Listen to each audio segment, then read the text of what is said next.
Hello? Hi, Susan. This is Bill. Where are you? Well, what? What do you mean? I'm going shopping. On my way, we're recording Beyond the Gates today. Where are you? Well, that's why we're going shopping. We're going shopping for Beyond the Gates. I apologize. I'm a guy. Shopping is not number one on my list. Well, come on now. They have a special place just for guys, just for men. They have tools. They have computer things. They have video things. You're gonna love it. All you have to remember is bring cash. Bring lots of cash so we can get lots of wonderful got things. Cash. Okay. See you. I'll meet you at the first spot. Okay. See you in a bit.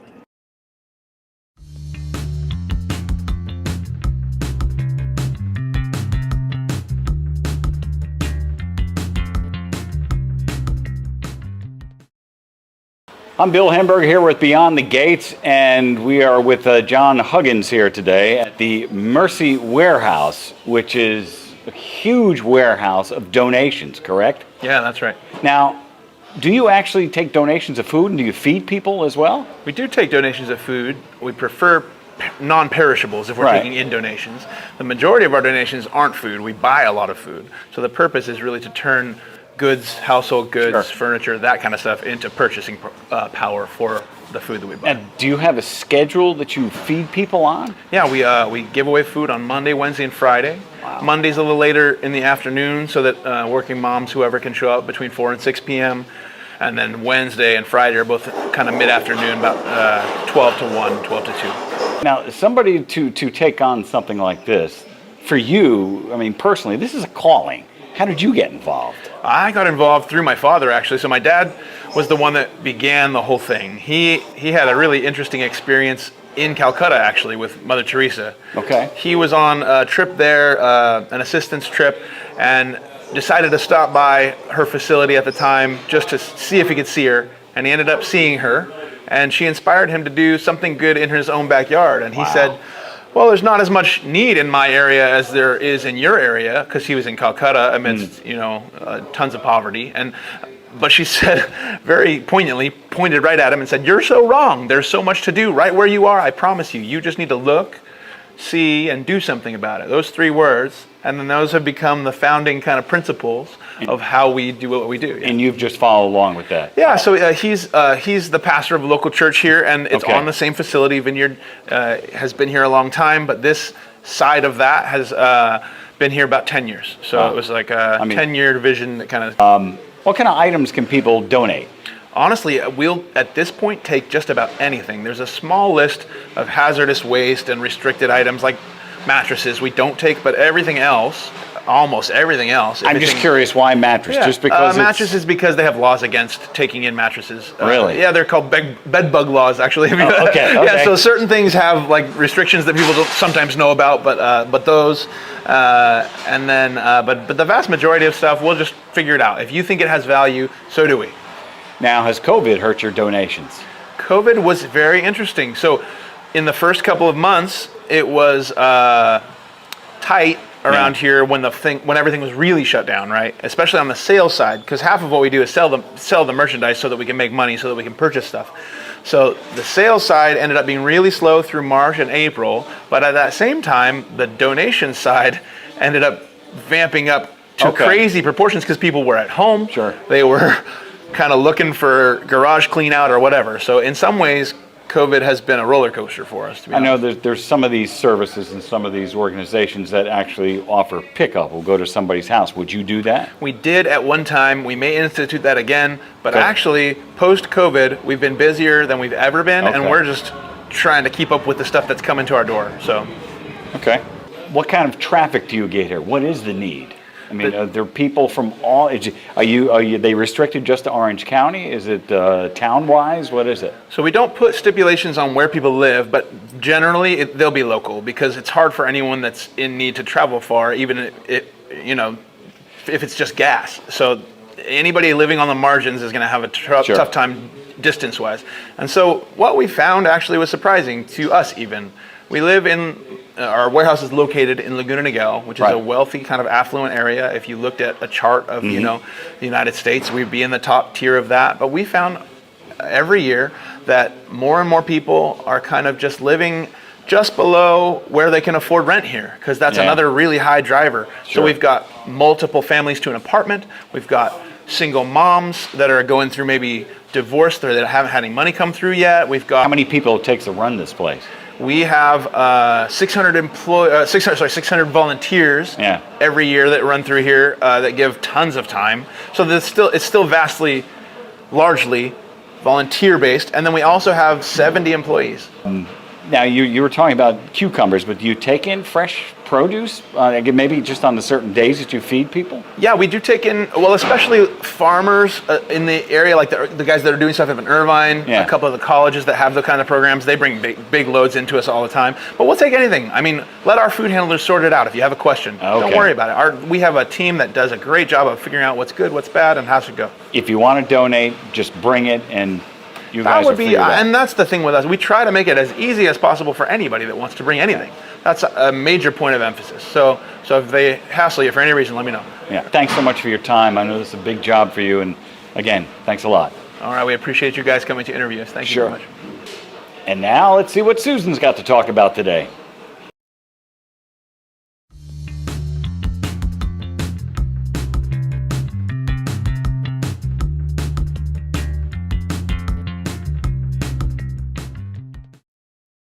Well, hi, Bill.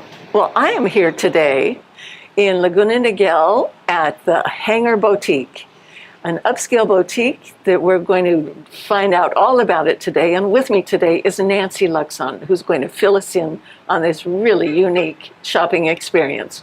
Nancy, I know you have a legion of shoppers who come from Laguna Woods who are regulars here, but for those who are not, maybe you could tell us a little bit about your store. What is the Hangar Boutique? Where do your clothes come from, for example? Thank you, Susan, for inviting me to do this interview today. The Hangar Boutique is the upscale resale boutique for Working Wardrobes. I work for Working Wardrobes. Working Wardrobes is a charitable organization. We help men, women, young adults, veterans, seniors that are looking to get back into the workforce. So Working Wardrobes is kind of the umbrella organization, and within that is the Hangar, 2 hangars, is that right? Correct, yes. Okay. Working Wardrobes, we are powered by Working Wardrobes.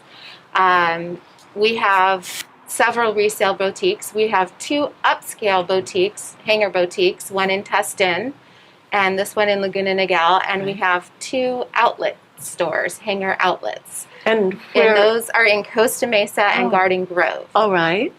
And the difference between an outlet and an upscale boutique is? So the upscale boutiques, we do more clienteling in our stores. We go to our main donation center and we choose the clothing that comes into the store for our specific customers. Oh, so this is a very personal service you provide. It is very personal. We do a lot of clienteling. Now, clienteling means just that good, finding exactly what that customer needs. Correct. I take a lot of photos and I do a lot of texting with my customers. I send pictures out all the time, and I make appointments for my customers to come in and shop. Oh my gosh. The doors are open for shopping, right. But I do make appointments. You do. And that keeps me quite busy. Well, that must be part of the reason why you have this legion of followers in Laguna Woods. The women who are always looking for something for that extra special occasion, whether it's something for the mother of the bride to wear, or a gala dance to go to, or New Year's Eve formal gown. You are very accommodating. I know some of the men even have gotten tuxedos through your services. You do provide a myriad of services, and I note that the Tustin Hangar Boutique has men's clothes as well. And my understanding is that you can even track down a tuxedo if a man is looking for a tuxedo or some other, or a suit or something special at your Tustin Boutique. I'd like to hear more about Working Wardrobes and how you go about empowering people to find new employment and training them. Is it available in brochures, or do you have a website? Yes, I highly encourage you to visit our website at workingwardrobes.org. It is a wealth of information. Now, Nancy, where do the proceeds from your store go? That's a wonderful question, Susan. The proceeds from our store fund our programs at Working Wardrobes to help our clients go through the programs that we offer. We have several different types of programs that we offer. We have career building, skill building programs. We have customer service trainings. When our clients come to us, sometimes they're a little bit rusty on their skills, so we provide a myriad of services for them to help make them feel better and brush up on those skills. Oh my gosh, what a fabulous mission. Really a fabulous mission. Been really fortunate, especially now with the COVID closures of some stores. Some distributors are donating brand new merchandise with tags on it to us. So we have been very fortunate. Okay. Well, what about, now I understand a number of people working here are volunteers. Is that right? Correct. My boutique, I am the only paid employee. All right. I have a family of volunteers that help me every day, and those ladies are my heart and soul. They give their time so selflessly, and there's many ways to get involved with Working Wardrobes. Okay. I mean, there are many different volunteer opportunities. All right. I, again, encourage you to visit the website, workingwardrobes.org. We can do that. Yes. There's definitely a way everyone can get involved. Well, Nancy, I think you've given us a good picture of what the Hangar Boutique is all about. It really is a very special place. You offer special services that really we don't find in other resale places. So I do encourage our Laguna Woods folks to discover you if they haven't already. Thank you again, Nancy, for the interview. Thank you so much, Susan. I really appreciate your time today. I welcome everybody that wants to come for a visit. Well, Bill, this has been a fascinating adventure here. I want to know what you're up to, though.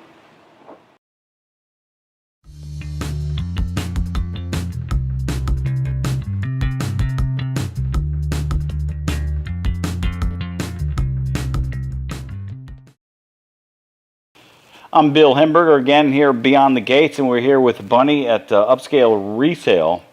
And who came up with the name? We had a contest actually when we got the store 20 years ago.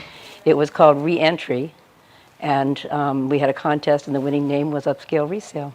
That's pretty good. I mean, it's part of the South County Outreach Program. Correct.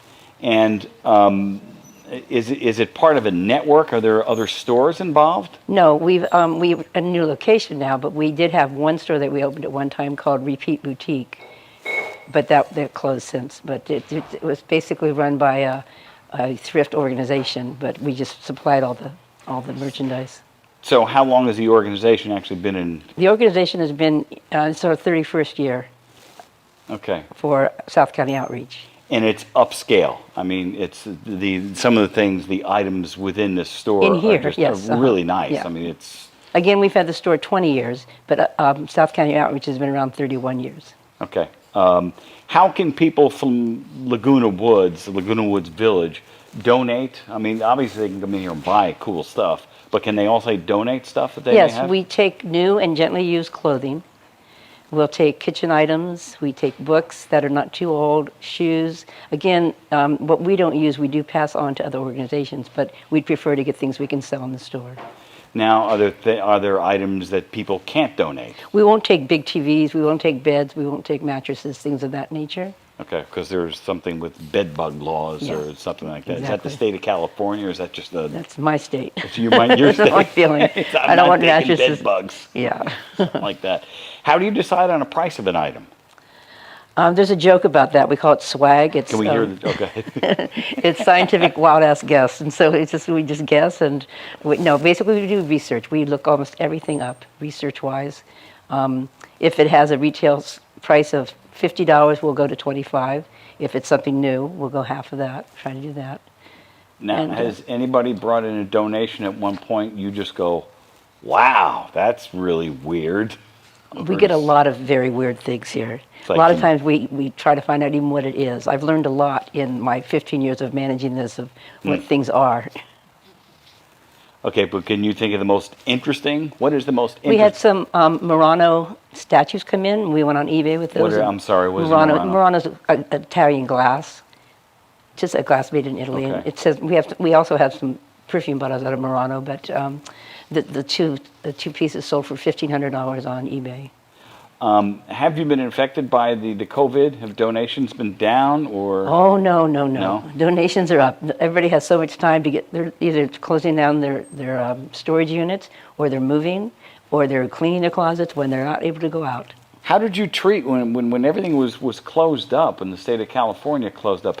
Did you close your doors? We did at that time. We didn't have to because we do supply food up through our pantry and everything.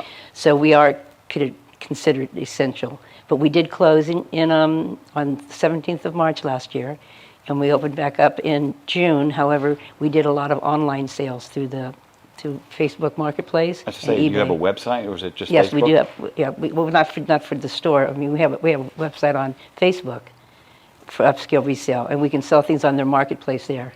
Upscale resale. I think that's just for some reason, I think just strikes me as a very cool name. Yeah. And how long you been here? We've had the store in this location, or next door actually, for 15 years. We were on El Toro Road for 5 years before that. So, But this is a calling for somebody to do this like this. I mean, you're helping people out.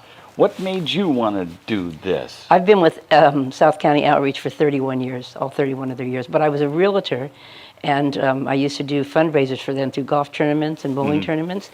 Then we started buying condos.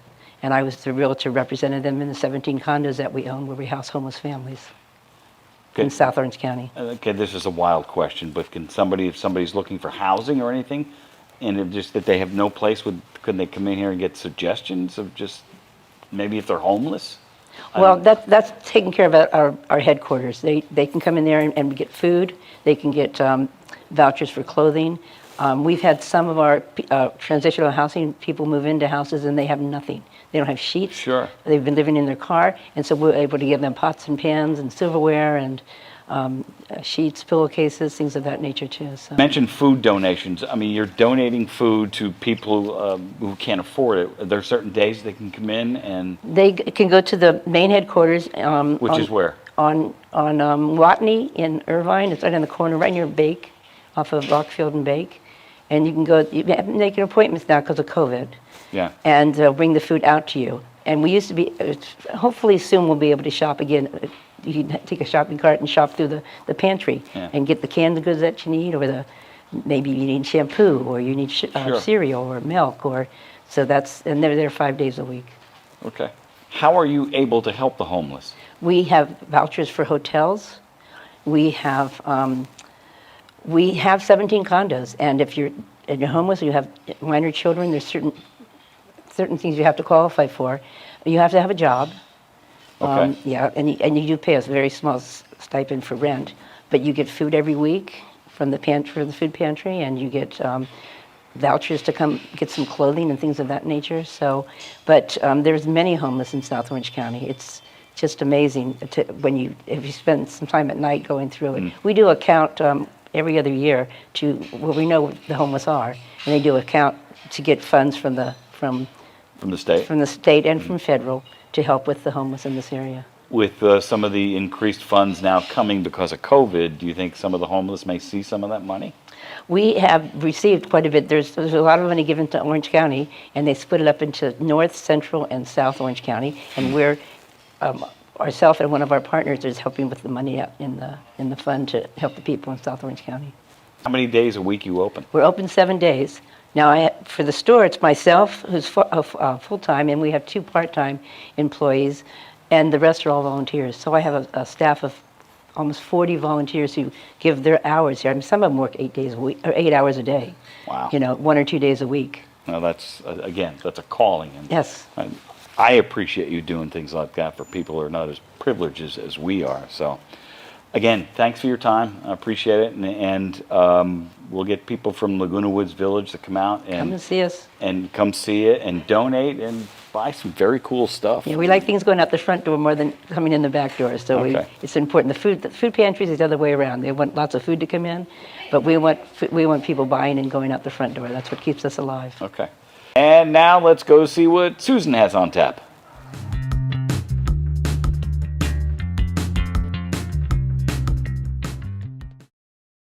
Well, that was interesting, Bill. Well, I'm here today in Lake Forest at a little gem of a thrift shop, and it's called Second Impressions. And I'm here with co-owner Carrie Summers, and we will be visiting with her husband Brandon in a bit as well.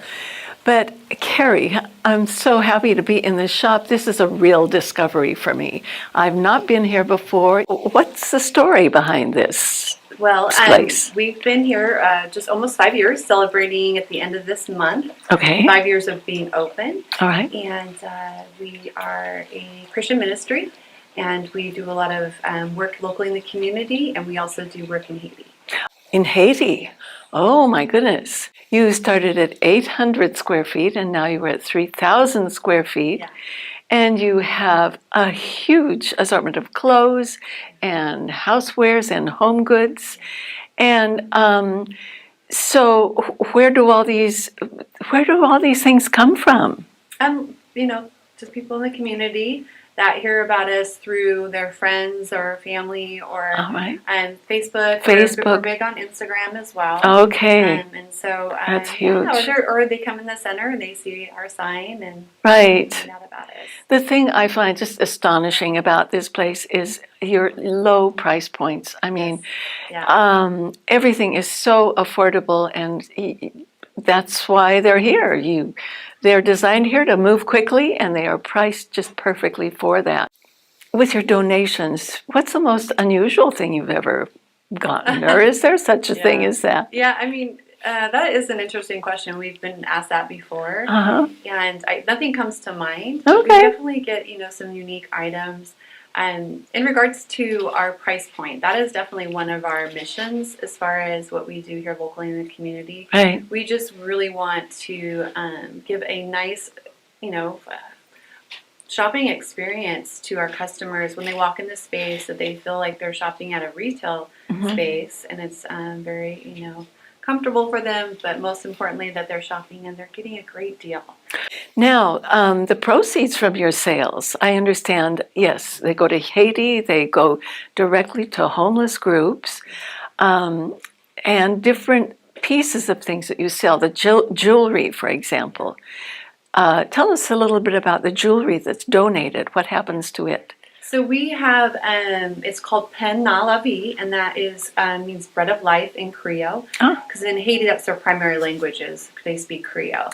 And so what we do is we sell our jewelry, and 100% of the proceeds go to purchase. We've done different projects. Right now we're working on a project where last year, even during COVID, we were able to purchase 8 bread ovens. And those bread ovens are like big pizza ovens, and they're at individual church plants for at the it's called Cross Delight, is a ministry that we work with, we co-partner with. Right. And so those bread ovens are there, and the pastor and his wife and the team that is in that church plan is able to make bread and feed their local community. And so 100% of those proceeds go to that. Oh, fabulous. And since we got the 8 bread ovens last year, now we're sustaining those bread ovens. And so we're buying the ingredients to, So it this year, they're going to be baking big time in Haiti. Brandon, Carrie's husband, has joined us to fill us in more on the background of Second Impressions and how that all came about. So, Brandon, can you fill us in on a little bit of your story? So when I was 18, I got kicked out of the house for a tattoo, but was never homeless. I just slept at friend's house or whatever. Right. And to keep a really long story short, I ended up living in Texas for 1 year with my dad. And then I moved back down here and got to live in Irvine, and just decided I was not happy. I couldn't live back at home in Lake Forest. My family in Newport, I was like the black sheep of my family. And then I hated Texas with a passion. Just too many rabbit trail stories I don't want to get into. But I decided to be homeless, and I was homeless for 4.5 years. Oh and my gosh. I disconnected my life from everyone Now that wasn't homeless. So you were how old when 22. 22. All right. 22 years old, I believe, when I first became homeless, and I think I'm 32 now. But So my first 2 years on the streets, I was using drugs. I wasn't doing the right thing. Right. My last 2 years on the streets, I was completely sober and just reading the Bible more and just sticking to God's word, and just His promises are true. Good things happen for those that seek them. I'm sure that's true. Yeah. What about AA? Did that play a part of your life? No. Really? I've actually, like the stories I've skipped in my life, I've actually went to a rehab program that lasted maybe a week before I got to live in Newport for 2 years of my life. If you ever want to help someone, just give them food, pray with them, invite them to our store. Okay. I never recommend giving out money to anyone that's homeless. All right. Yeah. Good Just to give know. them our card and send them our way. All right.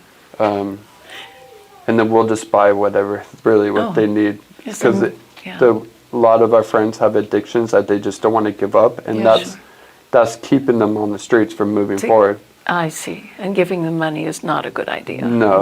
And people that hold signs for a living, within a couple hours, they could really make a lot of money. Like within a couple hours, I would say they're easily making $60 or more. Really? In just a couple hours of holding the sign. So, and they would not necessarily head over to McDonald's to have lunch. They would supply their habit. Right. Their habit always comes first. Always comes first. And of course, every person's different. You'll find homeless that are not like that. Many of the homeless people, do they reach out to you? I mean, in the middle of the night, if there's an emergency? I mean, you seem like you are the go-to people for... Before COVID, I would say yes. Since COVID, a lot of our friends have got the EED from the government, so have now bought vehicles. Oh, really? They have money that they could spend where they don't need as much help before COVID. So, yes, the big question, how can people in Laguna Woods help out here? We need help in the store with volunteers. Oh, okay. All right, you need volunteers. Yeah, so that's a great way to help us. All right, and typically, what are the shift hours, and what's the responsibility, and? Carrie handles the. Typically it's like. I mean, one 3 shift, hours at a time. Typically we ask for 4, and it's one shift a week. But really, we're flexible. And I understand you have a senior discount as well, which is every... It's Wednesday. It's 25% off of your highest priced item. The highest priced item. So thank you so much. And I hope you'll be seeing more people from Laguna Woods, and donations and volunteers and all of that.